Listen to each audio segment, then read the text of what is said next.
قلم کی قسم اٹھا کے اللہ نے فرمایا کہ اے محمد صلی اللہ علیہ وسلم آپ اپنے رب کے فضل سے مجنون نہیں ہیں. وَإِنَّكَ لَعَلَىٰ خُلُقٍ عَظِيمٍ آپ بہترین خلق اخلاق پر ہیں. تو اخلاق کو ڈیفائن کر رہا تھا میں کہ اخلاق کی ڈیفینیشن کیا ہے. خلق کہتے ہیں وہ نیچر جس پہ انسان کو پیدا کیا گیا. وہ تو ہر ایک کی اچھی ہوتی ہے لیکن خود اپنی حرکتوں سے بھی انسان اپنی نیچر بناتا ہے. برائی کرتے چلے جائیں گے تو گھٹی میں برائی پڑ جائے گی, اچھائی کرتے چلے جائیں گے تو گھٹی میں اچھائی پڑ جائے گی. تو نبی صلی اللہ علیہ وسلم کے اخلاق سب سے اچھے تھے. حالانکہ آپ صلی اللہ علیہ وسلم غضبناک بھی ہوتے تھے, آپ صلی اللہ علیہ وسلم میدان جنگ میں لڑتے بھی تھے, آپ صلی اللہ علیہ وسلم دشمن کو بعض دفعہ معاف بھی کرتے تھے لیکن بعض دفعہ انتقام بھی لیتے تھے. تو اس سے پتہ چلتا ہے, جو بار بار میں بات ریپیٹ کر کے سمجھا رہا ہوں, اخلاق صرف کسی سے مسکرا کے بات کرنا نہیں ہے. بعض دفعہ کسی کی گردن اڑانا بھی اخلاق ہوتا ہے, بشرطے کہ اس کی شریعت نے اجازت دی ہو. بعض دفعہ چور کے ہاتھ کاٹنا, یہ خود نہ گردنیں اڑانا شروع کر دیں, یہ گورنمنٹ کا کام ہے. چور کے ہاتھ کاٹنا بھی کیا ہوتا ہے؟ اخلاق. نبی صلی اللہ علیہ وسلم کے دور میں چوری ہوئی, آپ نے ہاتھ کاٹنے کا حکم دیا. تو زید ابن حارثہ رضی اللہ عنہ نبی کے منہ بولے بیٹے تھے اور بہت ہی چہیتے تھے. آپ نے ان کو بیٹا بنایا ہوا تھا. آج کل تو لوگ چاہتے ہیں نا اپنی اولاد 2 سے زیادہ نہ ہو, تو پہلے زمانے میں اپنی بھی ہو رہی ہے, دوسروں کی اولاد کو بھی اپنا بنا لیا جاتا تھا. تو یہ فیملی پلاننگ کی نحوست ہے کہ لوگوں نے انسانوں کو بوجھ سمجھنا شروع کر دیا ہے کہ انسان جو ہے وہ بوجھ ہوتے ہیں, وہ آپ کا خرچہ کراتے ہیں. تو زید ابن حارثہ کو نبی نے کیا بنایا؟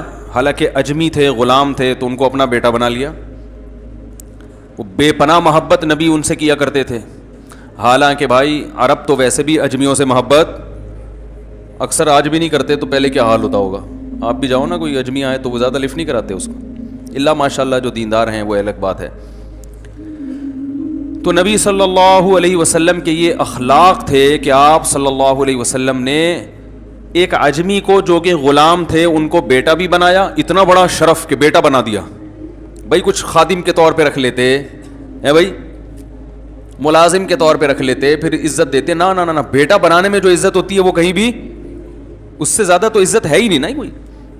بیٹا بنایا اور ایسا اتنی محبت دی ان کو, اتنی محبت دی کہ جو ان کے والدین کو جب پتہ چلا نا کہ ہمارا بیٹا یہاں پایا جاتا ہے تو وہ لینے کے لیے آئے.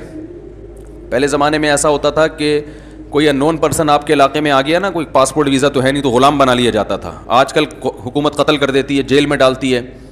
آپ اللیگل کسی ملک چلے جائیں تو حکومت کو رائٹ ہوتا ہے بھائی, وہ جان سے بھی مار سکتے ہیں. تو پہلے زمانے میں جان سے مارنے کے بجائے کیا کرتے تھے؟ غلام بنا لو اس کو. تو اب جب والدین ان کے آئے ان کو لینے کے لیے, ان کے رشتہ دار آئے, کہ ہمیں ان کا خیال تھا رشتہ داروں کا جب زید ابن حارثہ کو پتہ چلے گا کہ اوریجنل والدین آ گئے ہیں تو وہ تو خوشی سے پاگل ہو جائیں گے, تو ہم ان کی منہ مانگی قیمت دے کے ان کو چھڑا کے لے آئیں گے. تو وہ حیران ہو گئے کہ جب انہوں نے زید ابن حارثہ سے پوچھا تو انہوں نے کہا میں تمہارے ساتھ جانے کے لیے تیار نہیں ہوں. یہ ہیں انک لعلی خلق عظیم, بہترین اخلاق, کہ وہ نبی کے پاس رہ کر ان کو نبی سے اتنی محبت ہو گئی کہ میں یہیں رہوں گا, میں واپس جانے کے لیے تیار نہیں ہوں. ایک طرف اخلاق کا یہ عالم ہے. اب رسول اللہ صلی اللہ علیہ وسلم کے دور میں چوری ہوئی تو لوگوں نے کہا بھائی سفارش کرو, یہ تو بڑے خاندان کا آدمی ہے, یہ عورت تھی کہ اس کا ہاتھ کٹ گیا تو مسئلہ ہو جائے گا, تو اب نبی سے سفارش کرے گا کون؟ کسی نے کہا بھائی حب رسول اللہ, نبی کے سب سے چہیتے تو زید ابن حارثہ ہیں, ان سے کہہ دو, وہ کر دیں گے تو نبی مان جائیں گے. جیسے لاڈلا ہوتا ہے نا بچہ کوئی, بھائی لاڈلے کی بات کون رد کرتا ہے؟ زید ابن حارثہ نے شکایت کی کہ یا رسول اللہ لوگ کہہ رہے ہیں آپ تھوڑی رعایت کر لیں, ان کا ہاتھ نہ کاٹیں. آپ صلی اللہ علیہ وسلم غضبناک ہوئے, فرمایا اللہ کی قسم اگر فاطمہ بنت محمد بھی چوری کرتی صلی اللہ علیہ وسلم لسرقتها, تو میں اس کا ہاتھ بھی کاٹ ڈالتا. اور آپ نے چور کا ہاتھ کاٹنے کا حکم دیا. ایک طرف اخلاق ایسے ہیں کہ غلام آپ کے پاس رہنے کو ترجیح دے رہا ہے, اپنے والدین کو ترجیح نہیں دے رہا. دوسری طرف اخلاق ایسے ہیں کہ چور کا ہاتھ, بولو بھائی, اب کوئی انگریز یہاں وحشیانہ منظر دیکھ لے کہ ہاتھ کاٹا جا رہا ہے, وہ کہے گا یار یہ کیسا اسلام ہے بھائی, یہ کیسے نبی ہیں, یہ تو دہشت گرد ہیں معاذ اللہ, یہ تو دہشت گردی کی تعلیم میں ہاتھ کاٹا جا رہا ہے بھائی, کوڑے لگا دو, تھپڑ لگا دو, تبلیغ میں بھیج دو 4 مہینے کے لیے, چلا لگا دو, سیروزہ لگا دو, سمجھا دو. محبت سے بھی تو سمجھایا جا سکتا ہے. لوگ کہتے ہیں نا بھائی, لوگ ایسے موقع پہ کیا کہتے ہیں, بھائی اصل چیز تو رسپیکٹ ہے, ڈائلاگ ہے. آپ کسی کو عزت دو گے تو وہ بھی آپ کو عزت دے گا. رسپیکٹ ہے, محبت ہے, محبت سے جو کام ہوتا ہے وہ سختی سے نہیں ہوتا. بھائی یہ اصول کلی نہیں ہے. عزت دو گے تو عزت ملے گی, لیکن بشرطے کے سامنے والا بھی عزت کا مطلب جانتا ہو, ورنہ عزت دو گے تو وہ ذلیل کرنے پہ آ جائے گا. بعض لوگ ہیں وہ دبا کے رکھو گے نا, تمیز سے چلتے ہیں وہ, سمجھے. آپ کہہ رہے ہو یار ان کو ہمارے گھر کی باتیں کہاں سے پتہ چلتی ہیں, کہہ رہے ہو یار یہ پتہ نہیں مولوی صاحب ایسی باتیں کرتے ہیں بالکل صحیح کہ کہاں سے کر رہے ہیں بات. بعض لوگ ایسے ہوتے ہیں ان کو جتنا دبا کے رکھو گے نا اتنا تمیز سے چلیں گے وہ. بعض ملازم ایسے ہوتے ہیں ان کو عزت دی آپ کو بیچ کے کھا جائیں گے وہ, حقیقت ہے. وہ کہیں گے ہمارے سیٹ صاحب میں بتا کتنے کا لے گا یہ. تو یہ چل رہا ہے, مارکیٹ میں چل رہا ہے. تو عزت دو, عزت لو, یقیناً صحیح ہے, لیکن یہ عزت بھی قابل عزت لوگوں کو کے لیے, یہ مقولہ بھی کس کے لیے ہے, جو قابل عزت ہوتے ہیں, جن کی گھٹی میں ذلت ہے, جو بائی نیچر برے ہوتے ہیں, ان کو عزت دینے سے عزت نہیں ملتی. تو رسول اللہ صلی اللہ علیہ وسلم کے ایک طرف اخلاق کہ زید ابن حارثہ جانے کے لیے تیار نہیں ہے, دوسری طرف چور کا ہاتھ تو بہرحال کاٹنا ہے. آپ کہہ سکتے ہیں بھائی یہ تو اس لیے کاٹ رہے تھے کہ اللہ کا حکم ہے, مجبور تھے, تو اللہ کے حکم کے سامنے تو کوئی کچھ نہیں کر سکتا. واقعی ایسا ہی ہے کہ اصل میں اللہ کا حکم تھا چور کا ہاتھ کاٹو, قرآن کی آیتیں ہیں, لیکن سوال یہ پیدا ہوتا ہے تو پھر کیا اللہ نے بد اخلاقی کا حکم دیا, اللہ نے دہشت گردی کا حکم دیا کہ چور کا ہاتھ کاٹو؟ اللہ ظالم ہے بھائی. نبی کے اخلاق بہت اچھے, مگر نبی کی صفات اللہ سے آگے تو نہیں ہے نا, نبی کی رحمت اللہ سے زیادہ تو نہیں ہے نا بھائی, اللہ تو سب سے زیادہ رحیم ہے. تو یہ کیا بات ہے کہ اللہ کو ترس کیوں نہیں آ رہا چور پہ کہ اس کا ہاتھ مت کاٹو؟ میں یہ اتنی ڈیٹیل میں اس لیے جا رہا ہوں کہ ہمارے ہاں بیلنس نہیں ہے. اخلاقیات کی بات ہوتی ہے تو اخلاق اخلاق اخلاق اخلاق اتنا ہو کہ وہ, اور جو بد اخلاق ہیں وہ اس طرف لڑک جاتے ہیں. اسلام کی خوبی یہ ہے کہ اس نے ہر چیز میں بیلنس رکھا ہے. نہ اتنے میٹھے بنو کہ لوگ نگل جائیں, نہ اتنے کڑوے بنو کہ لوگ تھوکنا شروع کر دیں. بیلنس, تمیز سے چلو, تمیز سے, ہوشیاری کے ساتھ, صحیح ہے نا, تمیز سے چلو. جرائم کو ایک حد تک برداشت کیا جائے گا, اس کے بعد مجرم کی معافی نہیں ہے, کیونکہ مجرم کو معاف کر دینا در حقیقت عام لوگوں کے ساتھ زیادتی ہے. پھر دیکھو بدعتی کی تعظیم سے منع کیا گیا ہے. بدعتی کی وجہ اس کی یہ کہ ایک کافر اور فاسق کی آپ تعظیم کرتے ہو, لوگوں پہ برا اثر نہیں پڑتا, لوگوں کو پتہ یہ تو کافر ہے, یہ ہدایت پہ تھوڑی ہے بھائی. لوگ اس کو تھوڑی اس سے متاثر ہوتے ہیں, سب کو پتہ ہے یہ کافر ہے, ہم اس کے دین کو فالو نہیں کرتے. بدعتی میں مسئلہ یہ ہوتا ہے کہ وہ لیبل اسلام کا لگاتا ہے, جب اس کو عزت ملے گی تو لوگ اس کو قابل عزت سمجھ کے اس کو فالو کرنا شروع کر دیتے ہیں, اس کو فالو کرنا شروع کر دیتے ہیں. اس سے نقصان کس کا ہے؟ اسلام کا. نقصان اسلام کا ہوتا ہے اس سے. بعض دفعہ شخصی فائدہ دیکھا جا رہا ہوتا ہے, ایک شخص کا فائدہ دیکھا جا رہا ہوتا ہے, لیکن اس کی وجہ سے جو امت کو نقصان ہو رہا ہے وہ ہماری نظر میں نہیں ہوتا. تو بیلنس نہیں ہے. تو آپ صلی اللہ علیہ وسلم نے حکم دیا چور کا ہاتھ کاٹا جائے. کیسی سخت سزا ہے. گورے اس پہ کہتے ہیں یار کوڑے لگا دیتے, جیل میں ڈال دیتے, ہاتھ کاٹنا ہے ساری زندگی کے لیے معذور. 10,000 روپے چوری کیے, 50,000 روپے چوری کیے, تو ہاتھ کی قیمت تو 50,000 سے زیادہ ہے نا. کیا خیال ہے بھائی جان؟ تو ہاتھ کاٹنے کا کوئی تک بنتا ہے؟ اللہ نے کہا نہیں کاٹو. حالانکہ اللہ کہتا ہے جب بھی کوئی کام کرو تو شروع کس سے کرو؟ بسم اللہ الرحمن الرحیم, شروع اللہ کے نام سے جو بڑا مہربان نہایت رحم کرنے والا ہے. سوال پیدا ہوتا ہے اللہ تو بار بار کہہ رہا ہے میں رحمان ہوں, میں رحیم ہوں, اور ہر کام سے پہلے چور کا ہاتھ کاٹنے سے پہلے بھی بسم اللہ الرحمن الرحیم ہے نا, شروع اللہ کے نام سے جو بڑا مہربان اور نہایت رحم کرنے والا. تو چور کہہ گا اللہ اتنا مہربان ہے تو میرا ہاتھ کیوں کاٹ رہا ہے, میں نے تو 20,000 کی چوری کی ہے, ہاتھ تو کروڑوں روپے کا ہے. میں سمجھا پا رہا ہوں اپنی بات؟ سوال سمجھ میں آ رہا ہے کہ نہیں آ رہا؟ آج میرا یہ تیسرا بیان چل رہا ہے, ابھی صبح سے بولے ہی جا رہا ہوں. پہلے جامع میں بیان تھا 1-1.5 گھنٹے کا, پھر